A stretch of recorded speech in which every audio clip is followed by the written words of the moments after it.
তোমাদেরকে আমি একটা রেসিপি দেখাবো, কিন্তু রেসিপিটার নাম বলবো না, তোমরা বলবে রেসিপিটা কি। এখানে নিয়েছি ফুলকপি, চাল, মশলাপাতি। এর মধ্যে আমি জল বসিয়ে দিয়েছি, তার মধ্যে দিয়ে দিলাম আমি তেজপাতা, কয়টা জিরা,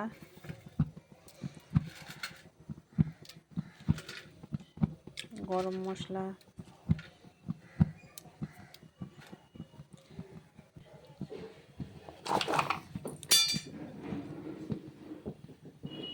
দিয়ে দিলাম নুন,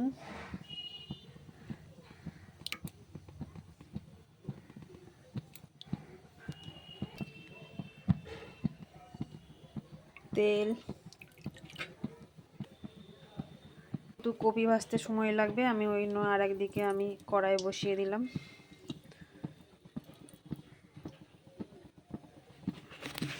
যেহেতু আমি এখানে বাদাম নেব, সেজন্য বাদামটাকে ভেজে নেব।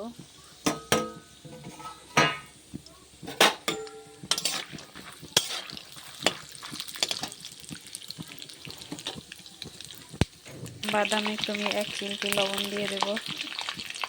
বাদামটা লাল লাল করে ভাজা হয়ে গেছে, এবার তুলে নেব।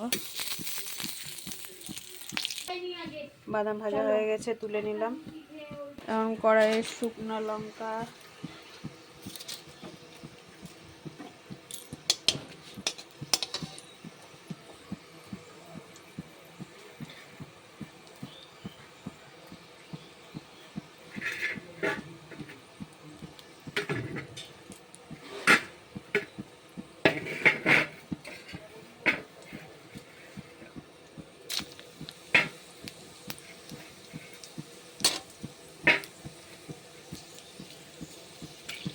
জিরা, তেজপাতা সব ফোড়ন দিয়ে দিলাম। ফোড়নটা হয়ে গেছে, আমি এবার কপিটা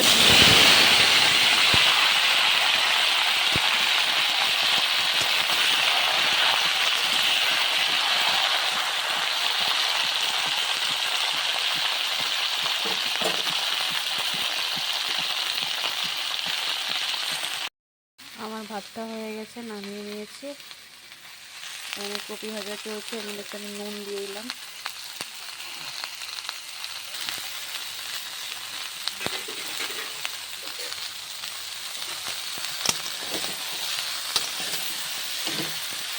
এখানে একটা মশলা করে নিয়েছি আমি, আদা, জিরা, ধনা, লঙ্কা, এর সাথে হলুদও দিয়ে দিয়েছি। আমার কপিটা ভাজা হয়ে গেছে, এবার আমি ওই মশলাটা দিয়ে দেবো।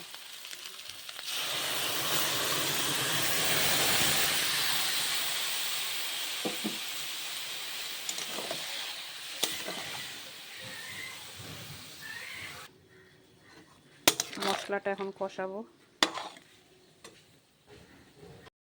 দেখো, এটা আমার এখন কষানো হয়ে গেছে।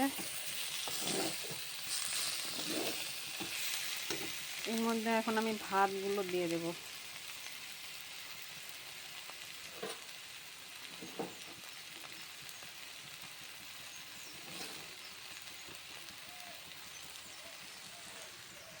সবজিটা কষানো হয়ে গেছে, আমি ভাতটা দিয়ে দিয়েছি। একটু স্বাদ মতো একটু চিনি দিয়ে দিলাম।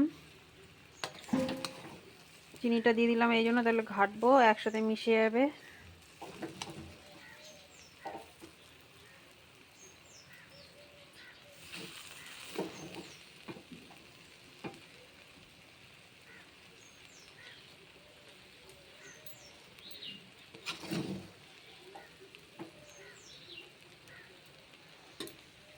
বাদামগুলোও দিয়ে দেব।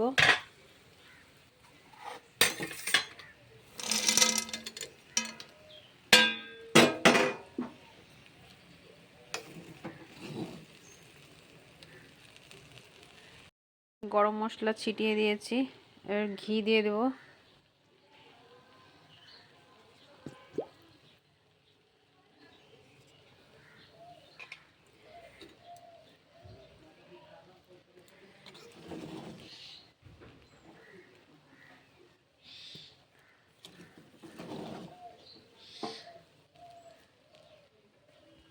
কমপ্লিট হয়ে গেল।